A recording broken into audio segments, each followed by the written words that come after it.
Hi అండి, welcome to our channel. ఈరోజు class maths మెథడాలజీకి సంబంధించిన టాపిక్స్ అనేవి ఆల్రెడీ మనం ఎక్స్ప్లెయిన్ చేసేసుకున్నాం. సో ఆ టాపిక్ వచ్చేసేసి గణిత శాస్త్ర ఉద్దేశం విలువలు అనే టాపిక్ మొత్తం కూడా మనం ఎక్స్ప్లెయిన్ చేసుకోవటం జరిగింది. దాంట్లో కొన్ని ప్రాక్టీస్ బిట్స్ కూడా ప్రీవియస్ క్లాస్లో ఎక్స్ప్లెయిన్ చేసుకున్నాం అనమాట. రిమైనింగ్ బిట్స్ అనేవి ఈరోజు క్లాస్లో ఎక్స్ప్లెయిన్ చేసుకుందాం. గణిత శాస్త్రం ఉద్దేశం విలువలు అనే టాపిక్లోని రిమైనింగ్ బిట్స్ అనేవి ఈరోజు క్లాస్లో ఎక్స్ప్లెయిన్ చేసుకుందాం. సో ప్రీవియస్ క్లాస్లో ఏంటంటే ఒక వ్యక్తి నిత్య జీవితంలో మాతృభాష తర్వాత స్థానం ఆక్రమించేది అనే టాపిక్ అనే ఆ బిట్ని మనం ఎక్స్ప్లెయిన్ చేసుకోవడం జరిగిందనమాట. సో ఒక వ్యక్తి నిత్య జీవితంలో మాతృభాష తర్వాత స్థానాన్ని ఆక్రమించేది గణితం అని మనం ఎక్స్ప్లెయిన్ చేసుకోవడం జరిగింది. ఈరోజు ఆ తర్వాత బిట్స్ అనేవి ఎక్స్ప్లెయిన్ చేసుకుందాం. ఫస్ట్ వన్, ప్రయోజన విలువలను ఈ విధంగా కూడా పిలుస్తారు. ఫస్ట్ బిట్, ప్రయోజన విలువలను ఈ విధంగా కూడా పిలుస్తారు. ఫస్ట్ వన్ ఉదర పోషణోద్దేశం, సెకండ్ వన్ ప్రయోజనోద్దేశం, థర్డ్ వన్ శీలోద్దేశం, ఫోర్త్ వన్ జ్ఞానోద్దేశం. సో ప్రయోజన విలువలను ఏ విధంగా పిలుస్తారని మనం చెప్పుకున్నాం. ప్రయోజన విలువలను ఉదర పోషణ ఉద్దేశ విలువలుగా పరిగణిస్తారు అని కూడా మనం చెప్పుకున్నాం. ఈ రెండు కూడా ప్రయోజన విలువలు అనేవి నాణానికి ఉన్న బొమ్మ బొరుసు లాంటివి అని కూడా మనం చెప్పుకోవచ్చు. అంటే ఇక్కడ ఉద్దేశం విలువలు వచ్చింది కదంటే ఎస్, ప్రయోజన విలువలన్నా ఉదర పోషణ ఉద్దేశం అన్నా కూడా ఒకే రకం ఉంటుంది, కానీ ఉద్దేశం విలువలు అనేది కొంచెం డిఫరెంట్గా ఉంటుంది. అలాగే ప్రయోజన విలువలను ప్రయోజన ఉద్దేశాలుగా కూడా పరిగణించడం అనేది జరుగుతుంది. ప్రయోజన విలువలను ప్రయోజన ఉద్దేశాలుగా కూడా పరిగణిస్తారు. కానీ ఇక్కడున్న మనకు క్వశ్చన్ బట్టి ఏంటంటే ప్రయోజన విలువలను ఉదర పోషణ ఉద్దేశాలుగా కూడా పరిగణించడం జరుగుతుంది. కరెక్ట్ ఆన్సర్ ఉదర పోషణ. ఉదర పోషణ ప్రయోజనార్థమే కదా మనం ప్రయోజన విలువలను అలవర్చుకున్నాం, అందుకని ప్రయోజన విలువలను ఉదర పోషణ విలువలు ఆర్ ఉదర పోషణ ఉద్దేశం అని పిలవటం జరుగుతుంది. ఎందుకోసం, ఏ ప్రయోజనం కోసం, ఏ ఉద్దేశాన్ని అనుసరించి మనం ఆ పర్టికులర్ వర్క్ చేస్తున్నామంటే ఉదర పోషణ ఉద్దేశం. ప్రయోజన విలువ దేనివల్ల పెరిగింది? ఉదర పోషణ ఉద్దేశం వల్ల ప్రయోజన విలువ పెరిగింది. అందువలన ప్రయోజన విలువలను ఉదర పోషణ ఉద్దేశ విలువలని కూడా పిలుస్తారు.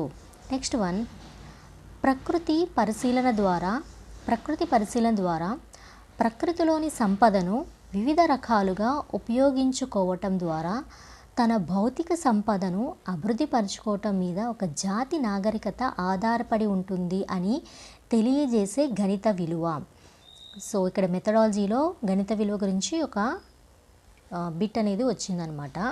ఏంటంటే ప్రకృతి పరిశీలన ద్వారా ప్రకృతిలోని సంపదను వివిధ రకాలుగా ఉపయోగించుకోవడం. ఫస్ట్ ఏంటిది? అబ్జర్వేషన్. దేన్ని అబ్జర్వ్ చేస్తున్నారు? ఇక్కడ నేచర్ని అబ్జర్వ్ చేస్తున్నారు. ఆ పరిశీలన ద్వారా ప్రకృతిలోని సంపదను, ప్రకృతిలో రకరకాల సంపదలు అనేవి ఉన్నాయి, వాటిని కూడా విరివిరిగా వివిధ రకాలుగా ఏ సంపదను ఎలా ఉపయోగించుకోవాలి అనేది తెలిసి ఉండాలి. ఉపయోగించుకోవటం ద్వారా తన భౌతిక సంపదను అభివృద్ధి పరచుకోవటం మీద ఒక జాతి నాగరికత ఆధారపడి ఉంటుందని తెలియజేసే గణిత విలువ ఏమిటి అని ఇక్కడ అడుగుతున్నారు.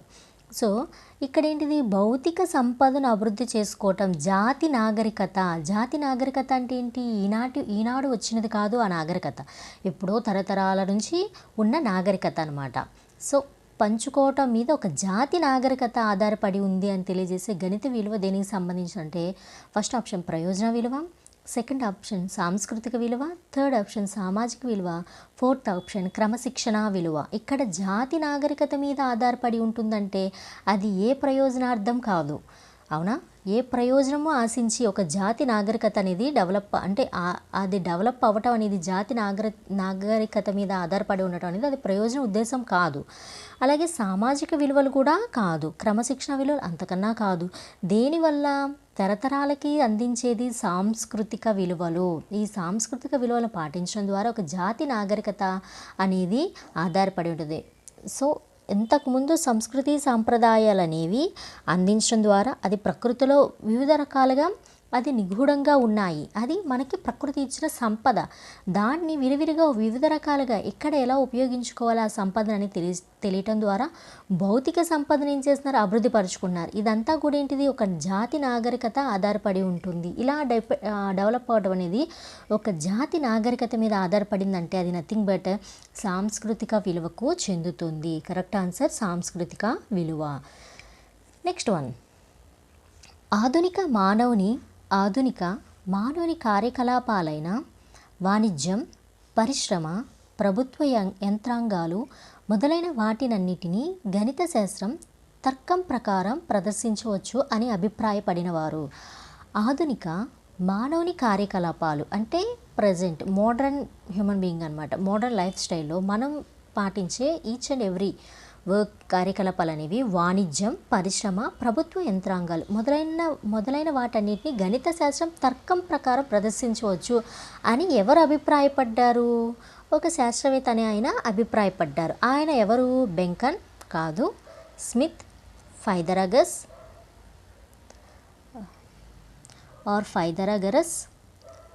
థార్న్డైక్. సో ఇలా అభిప్రాయపడింది స్మిత్ అనే శాస్త్రవేత్త. నెక్స్ట్ వన్, గణిత శాస్త్ర పఠనం ద్వారా విద్యార్థుల్లో ఖచ్చితత్వం, వేగం, ఆత్మవిశ్వాసం, ధైర్యం, సమయపాలన, సమస్య విశ్లేషణ, స్వేచ్ఛాయుత ఆలోచన, తార్కిక ఆలోచన, వివేచన అనేవి అలవడతాయి అని తెలియజేసే విలువ. సో గణిత శాస్త్రాన్ని పఠించటం అంటే దాన్ని అధ్యయనం చేయటం, చదవటం, అంటే మ్యాథమెటిక్స్ ప్రాక్టీస్ చేయటం, ఆర్ విలువల హిస్టరీ గురించి తెలుసుకోవటం, ఇవన్నీ కూడా వస్తాయి. దాని ద్వారా విద్యార్థులు ఏమొస్తుంది? ఖచ్చితత్వం, వేగం, ఆత్మవిశ్వాసం, సెల్ఫ్ కాన్ఫిడెన్స్, ధైర్యం, సమయపాలన, అలాగే సమస్య విశ్లేషణ, స్వేచ్ఛాయుత ఆలోచన, తార్కిక ఆలోచన, వివేచన అనేవి అలవడతాయని తెలియజేయడానికి ఒక విలువ ఉంది. ఇవన్నీ తెలియజేసే విలువ అనేది ఒకటి ఉంది. సాంస్కృతిక విలువ కాదు, క్రమశిక్షణ విలువ, సామాజిక విలువ, మానసిక విలువ. సో ఇవన్నీ ఏంటి? క్రమశిక్షణకు సంబంధించిన విలువలు. ఒక వ్యక్తి క్రమశిక్షణతో ఉంటే ఆటోమేటిక్గా ఇవన్నీ కూడా వచ్చేస్తాయి అన్నమాట. సో ఇవన్నీ తెలియజేసే విలువ ఏంటిదంటే క్రమశిక్షణ విలువ. నెక్స్ట్ వన్, గణిత శాస్త్ర బోధనలో ముఖ్యమైన విలువ. ఫస్ట్ వన్ క్రమశిక్షణ విలువ, సెకండ్ సాంస్కృతిక విలువ, థర్డ్ సామాజిక విలువ, ఫోర్త్ సృజనాత్మకత విలువ. గణిత శాస్త్ర బోధనలో ఇంపార్టెంట్ అయిన విలువ ఏంటి అంటే క్రమశిక్షణ విలువ అనమాట. సాంస్కృతిక విలువ కాదు, సామాజిక విలువ కాదు, సృజనాత్మక విలువ కాదు. ఇవన్నీ కూడా గణిత శాస్త్ర బోధనలో విలువైనవే, అంటే అవి కూడా గణిత శాస్త్ర విలువకి చెందినవే. కానీ ముఖ్యమైనది ఏంటంటే క్రమశిక్షణ విలువ. ఇది ఉంటేనే రిమైనింగ్ విలువలన్నిటికీ వాల్యూ అనేది వస్తుంది, లేకపోతే ఇవన్నీ కూడా నిరుపయోగంగా పడి ఉంటాయి. అందుకని గణిత శాస్త్రం అనేది క్రమశిక్షణ విలువను మాత్రమే ఇంపార్టెంట్గా, ముఖ్యమైనదిగా పరిగణించడం అనేది జరుగుతుంది. నెక్స్ట్ వన్, సమాజంలో జీవించే ప్రతి వ్యక్తికి గణితం ఎంతో అవసరమని తెలియజేసే విలువ. సమాజంలో నివసించే ఆర్ జీవించే ప్రతి వ్యక్తికి గణితం ఎంతో అవసరమని తెలియజేసే విలువ. ఫస్ట్ వన్ క్రమశిక్షణ విలువ, సెకండ్ మానసిక విలువ, థర్డ్ సామాజిక విలువ, ఫోర్త్ సౌందర్యాత్మక విలువ. సమాజం అంటేనే సామాజికం, సామాజికం అంటే సమాజానికి సంబంధించింది. సో జీవించే ప్రతి వ్యక్తికి గణితం ఎంతో అవసరం అని తెలియజేసే విలువ ఏంటంటే క్రమశిక్షణ విలువ కాదు. క్రమశిక్షణ విలువ ఉంటే వేగం, ఖచ్చితత్వం, ఆత్మవిశ్వాసం, ధైర్యం, సమయపాలన ఇలాంటివి అలవడతాయి. మానసిక విలువ అంటే తన మనసుకు సంబంధించినది అన్నమాట. సౌందర్యాత్మక విలువ అంటే గణితంలో ఉన్న కొన్ని సూత్రాలని, ఫార్ములాస్ని, గణితంలో సాధించిన విజయాలని అభినందించడం అనేది సౌందర్యాత్మక విలువకు వస్తుంది. ఇక్కడ ఏమంటున్నారు? సమాజంలో జీవించే ప్రతి వ్యక్తికి గణితం ఎంతో అవసరం అని చెప్తున్నారు కాబట్టి అది ఏ విలువకు వస్తుంది? సామాజిక విలువ కిందకి వస్తుంది.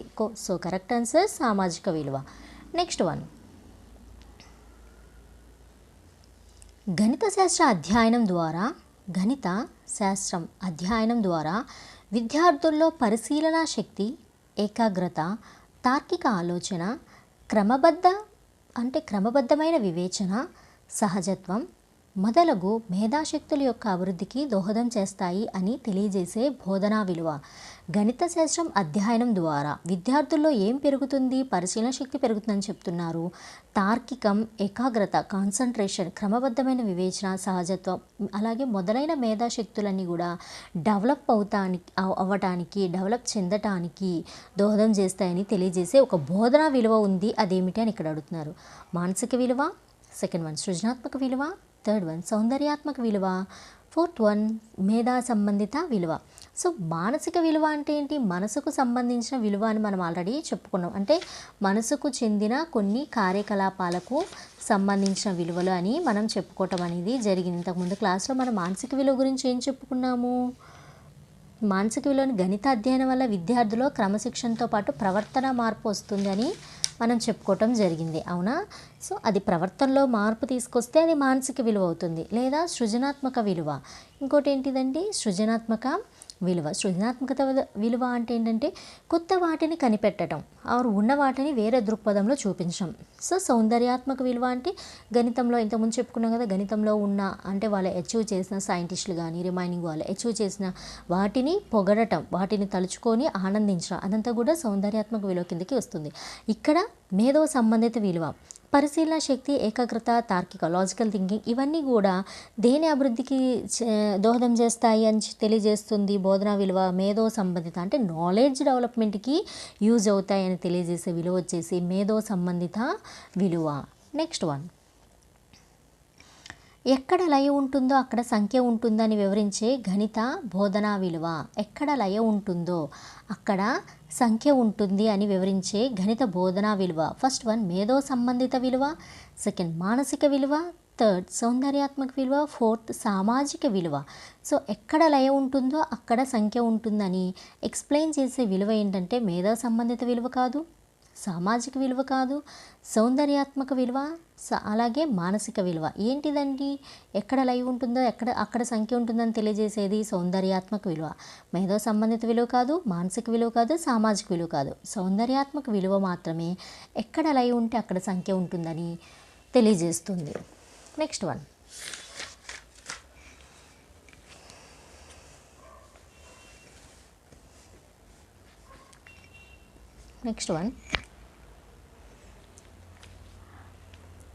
నిర్మాణాత్మక గణిత శాస్త్రం.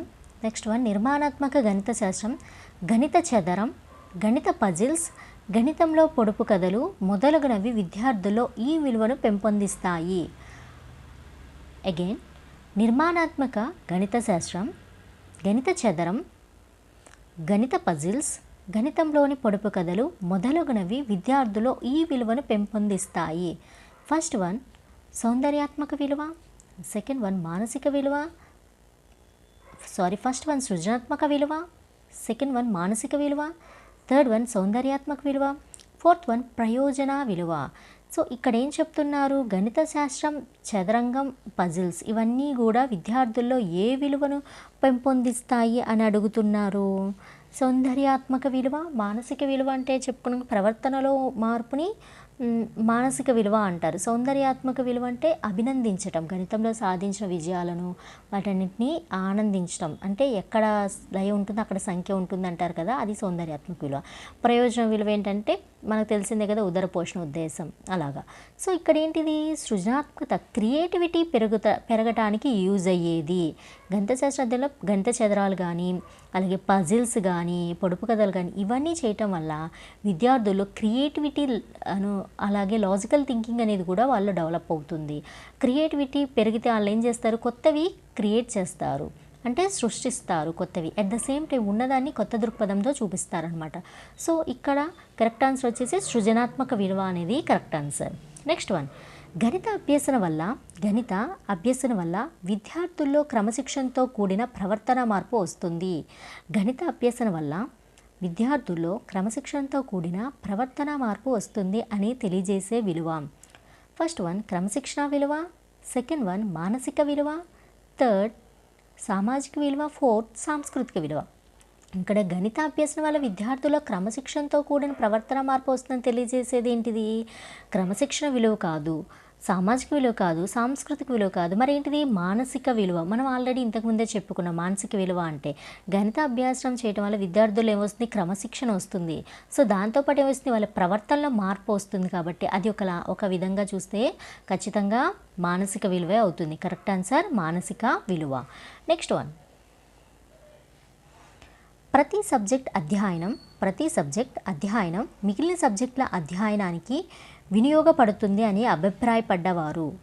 ప్రతి సబ్జెక్ట్ అధ్యయనం మిగిలిన సబ్జెక్ట్ అధ్యయనానికి వినియోగపడుతుంది అని అభిప్రాయం పడినవారు. ఇది కూడా మన క్లాస్లో చెప్పుకున్నాం. సో ఏంటంటే ఏదైనా ఒక అంశంలో వాళ్ళు నిష్ణాతులై దాంట్లో వాళ్ళకి టాలెంట్ ఉంటే అది పక్కన ఉన్న సబ్జెక్ట్ కూడా వాళ్ళకి యూజ్ అవుతుంది ఈజీగా స్టడీ చేయడానికి అని చెప్పుకున్నాం. ఇక్కడ ఏంటంటే ప్రతి సబ్జెక్ట్ అధ్యయనం మిగిలిన సబ్జెక్ట్. ఫర్ ఎగ్జాంపుల్ మ్యాథమెటిక్స్లో వాళ్ళు బాగా ఈజీగా క్యాచీగా ఉన్నారంటే మనం చెప్పే సమ్స్ గురించి కానీ మనం చెప్పే ఫార్ములాస్ కానీ ఏదైనా కొన్ని టిప్స్ వాళ్ళు వెంటనే క్యాచ్ చేసి దాన్ని అప్లై చేసుకొని వాళ్ళ డైలీ లైఫ్లో కానీ వాళ్ళు సమ్స్ చేసేటప్పుడు కానీ ఎగ్జామ్స్ పాయింట్ ఆఫ్ వ్యూలో కానీ వాళ్ళు బాగా నిష్ణాతులుగా ఉన్నప్పుడు ఆ ఏదైతే టాలెంట్ ఆ ప్రావీణ్యత ఏదైతే ఉందో రిమైనింగ్ సబ్జెక్ట్స్ అయినా biology, history, psychology or social ఇలాంటి వాటిలో కూడా అధ్యయనానికి యూజ్ఫుల్ అవుతుంది. ఎందుకంటే గణితమే టఫెస్ట్ సబ్జెక్ట్గా కన్సిడర్ చేస్తారు. సో వాటిని ఉన్న ఫార్ములాస్ వాటినే వాళ్ళంతా ఈజీగా క్యాచ్ చేసినప్పుడు రిమైనింగ్ సబ్జెక్ట్స్ కూడా ఆ టాలెంట్ అనేది ఖచ్చితంగా ఎంతో కొంత రిమైనింగ్ సబ్జెక్ట్ని అధ్యయనం చేయడానికి స్టడీ చేయడానికి యూజ్ అవుతుంది. ఇలా అభిప్రాయపడిన వారు ఎవరు అంటే first one Pythagoras are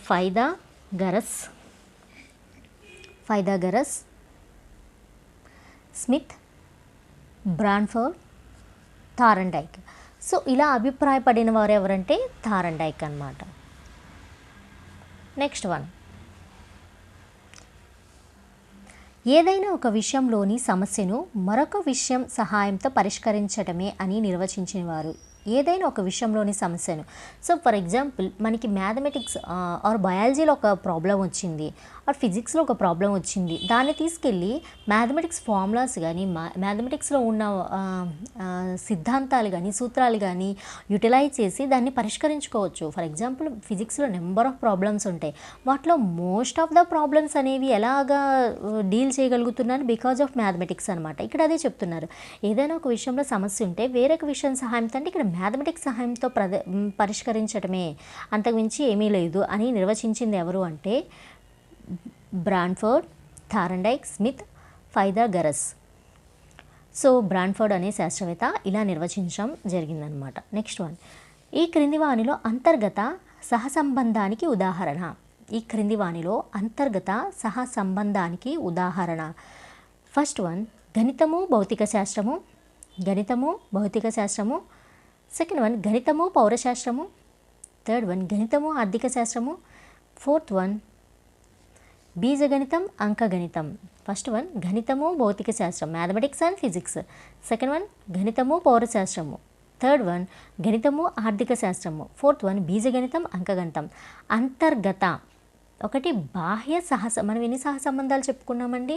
so గణిత శాస్త్రం బోధన విలువల్లో మనం బోధన ఉద్దేశాలు చెప్పుకున్నాం, అట్ ద సేమ్ టైం విలువలు చెప్పుకున్నాం. అవునా, ఉద్దేశాల గురించి చెప్పుకున్నాం, విలువల గురించి చెప్పుకున్నాం. లాస్ట్లో మనం ఏ టాపిక్ ఎక్స్ప్లెయిన్ చేసుకున్నాం? సహసంబంధం అనే టాపిక్ని ఎక్స్ప్లెయిన్ చేసుకున్నాం. సహసంబంధం ఈజ్ నథింగ్ బట్ అప్లికేషన్స్ అనమాట. ఒక సబ్జెక్ట్ని తీసుకెళ్ళి ఒక శాస్త్రాన్ని తీసుకెళ్ళి ఇంకొక శాస్త్రంతో అప్లై చేసి దాంట్లో ఉన్న ప్రాబ్లమ్స్ని సాల్వ్ చేసుకోవటం అనమాట, అదనమాట. సో దీన్ని ఇక్కడ సహసంబంధంగా పరిగణించడం జరిగింది. సో ఇక్కడ గణిత శాస్త్రానికి సంబంధించి సహసంబంధాలు అనే టాపిక్ని మనం ఎక్స్ప్లెయిన్ చేసుకున్నప్పుడు సహసంబంధాలు ఎన్ని రకాలుగా ఎక్స్ప్లెయిన్ చేసుకున్నాం? 2 టైప్స్, 2 రకాలుగా ఎక్స్ప్లెయిన్ చేసుకున్నాం. దాంట్లో మొదటిది ఏంటిది? బాహ్య సహసంబంధం, రెండోది అంతర్గత సహసంబంధం. సో బాహ్య సహసంబంధంలో ఏమేమి వస్తాయని చెప్పుకున్నాము? గణిత శాస్త్రం భౌతిక శాస్త్రంతోనూ, అలాగే గణిత శాస్త్రం రసాయన శాస్త్రం కెమిస్ట్రీతోనూ, గణిత శాస్త్రం బయాలజీ అంటే mathematics physics, mathematics chemistry, mathematics biology, mathematics psychology, mathematics పౌరశాస్త్రం, మ్యాథమెటిక్స్ ఎకనామిక్స్ ఆర్థిక శాస్త్రం, ఇలా రకరకాలుగా చెప్పుకొని ఇవన్నీ కూడా ఏంటిది? బాహ్య సహసంబంధాలు అంటే ఈ గణిత శాస్త్రం కాకుండా అవుట్ సైడ్ ఉన్న శాస్త్రాలతో ఉన్న సహసంబంధం అనమాట గణితానికి. దాన్ని బాహ్య సహసంబంధంగా కన్సిడర్ చేసాం. అంతర్గత సహసంబంధం అంటే ఇన్సైడ్ ద మ్యాథమెటిక్స్, అంటే మ్యాథమెటిక్స్ లోపల ఉన్న వివిధ రకాల శాఖలు ఆర్ అంశాలకు internal link or internal link up అనమాట. ఒక రకంగా చెప్పాలంటే దానికి మధ్య ఉన్న సహసంబంధం అంటే అంతర్గతంగా మ్యాథమెటిక్స్ లోపల ఉన్న వివిధ రకాల అంశాలకు, వివిధ రకాల సబ్జెక్ట్స్కు, వివిధ రకాల టాపిక్స్కి మధ్య ఉన్న సహసంబంధాన్ని అంతర్గత సహసంబంధం అంటారు. సో ఇవన్నీ కూడా మనం చూసినవి కూడా బాహ్యమైనవి. ఇది ఒక్కటే అంతర్గతం. బీజగణితం మ్యాథమెటిక్స్కి సంబంధించింది. ఎట్ ద సేమ్ టైం అంకగణితం కూడా మ్యాథమెటిక్స్కి సంబంధించినవి కాబట్టి ఇక్కడ కరెక్ట్ ఆన్సర్ వచ్చేసి బీజగణితం, అంకగణితం. నెక్స్ట్ వన్, గణిత భౌతిక శాస్త్రాలకు గల సహసంబంధంను సూచించే ఒక అంశం. గణిత భౌతిక శాస్త్రం, గణిత భౌతిక శాస్త్రం అంటే మ్యాథమెటిక్స్ అండ్ ఫిజిక్స్ అనమాట. వీటి మధ్య గల సహసంబంధం చూపించే ఒక టాపిక్ ఏంటి అని ఇక్కడ అడుగుతున్నారు. ఫస్ట్ వన్ గురుత్వాకర్షణ సిద్ధాంతం, సెకండ్ వన్ తుల్య సమీకరణ, థర్డ్ వన్ శరీర సౌష్ఠవం, ఫోర్త్ వన్ ద్రవ్య నిత్యత్వ సూత్రం. సో ఇక్కడ ఏంటంటే భౌతిక శాస్త్రానికి గణితానికి సంబంధించిన సహసంబంధం కలిగింది ఏంటండి? గురుత్వాకర్షణ సిద్ధాంతం. శరీర సౌష్ఠవం అంటే అది బయాలజీకి వెళ్ళిపోతుంది, అవునా? తుల్య సమీకరణ అంటే కెమిస్ట్రీకి వెళ్ళిపోతుంది. అట్ ద సేమ్ టైం ద్రవ్య నిత్యత్వ నియమం అన్న కూడా దేనికి వెళ్ళిపోతుంది? కెమిస్ట్రీకి వెళ్ళిపోతుంది. అయితే ఇక్కడ ఫిజిక్స్కి సంబంధించింది ఏంటిది? గురుత్వాకర్షణ సిద్ధాంతము గణితానికి అలాగే ఫిజిక్స్కి మధ్య ఉన్న సహసంబంధాన్ని సూచిస్తుంది. కరెక్ట్ ఆన్సర్ గురుత్వాకర్షణ సిద్ధాంతం. నెక్స్ట్ వన్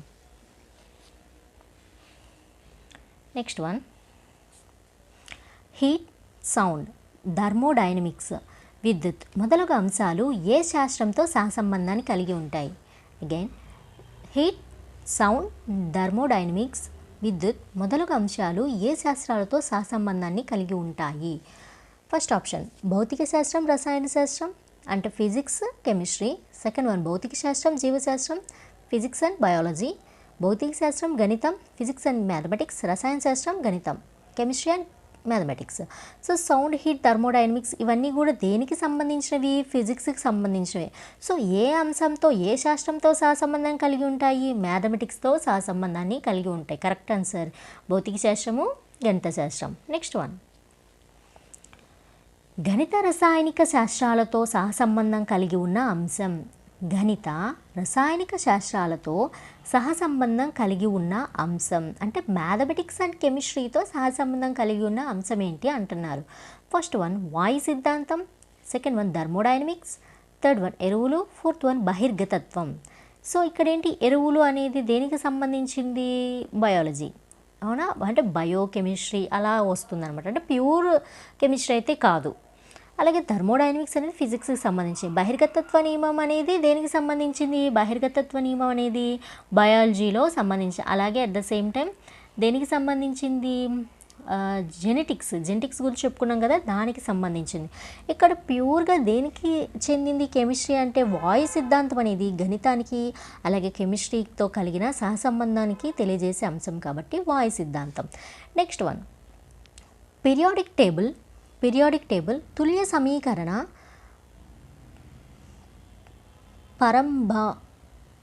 పరమ అంటే ఇక్కడ ఏంటంటే పరమాణువు అని ఇవ్వబోయి పరమాంబం అని ఇచ్చారు. సో ఇక్కడ పరమాణువు అయి ఉంటుంది, ఓకేనా? ఇక్కడ పరమాంబ అని ఇచ్చారు కదా, పరమాంబ కాదు, పరిమాణం అయి ఉంటుంది, ఆర్ పరిమాణం అయినా అయి ఉంటుంది. పీరియాడిక్ టేబుల్ తుల్య సమీకరణాలు పరమాణు అయి ఉంటుందండి. ఇక్కడ పరమాంబ అని ఇచ్చారు, పరమాణు అయి ఉంటుంది. పరిమాణం మొదలగునవి ఏ శాస్త్రాల మధ్య గల సహసంబంధాన్ని తెలియజేస్తాయి? సో పీరియాడిక్ టేబుల్, తుల్య సమీకరణ, అలాగే పరిమాణం ఇవన్నీ ఏ శాస్త్రాల మధ్య సహసంబంధం తెలియజేస్తాయి? ఫస్ట్ వన్ గణితం భౌతిక శాస్త్రం, సెకండ్ వన్ గణితం రసాయనిక శాస్త్రం, థర్డ్ వన్ గణితం జీవశాస్త్రం, గణితం ఆర్థిక శాస్త్రం. Mathematics and physics, mathematics and chemistry, mathematics and biology, mathematics and economics. So దేనికి సంబంధించింది ఇవి? మ్యాథమెటిక్స్ అండ్ కెమిస్ట్రీకి సంబంధించింది. నెక్స్ట్ వన్ కలన గణితాన్ని వినియోగించడం వల్ల అభివృద్ధి చెందిన శాస్త్రం. ఇది ఆల్రెడీ మనం క్లాస్లో చెప్పుకున్నాం. కలన గణితాన్ని వినియోగించడం ద్వారా అభివృద్ధి చెందిన శాస్త్రం. ఫస్ట్ వన్ భౌతిక శాస్త్రం ఫిజిక్స్, సెకండ్ వన్ రసాయన శాస్త్రం కెమిస్ట్రీ, థర్డ్ వన్ జీవశాస్త్రం బయాలజీ అండ్ ఆర్థిక శాస్త్రం ఎకనామిక్స్.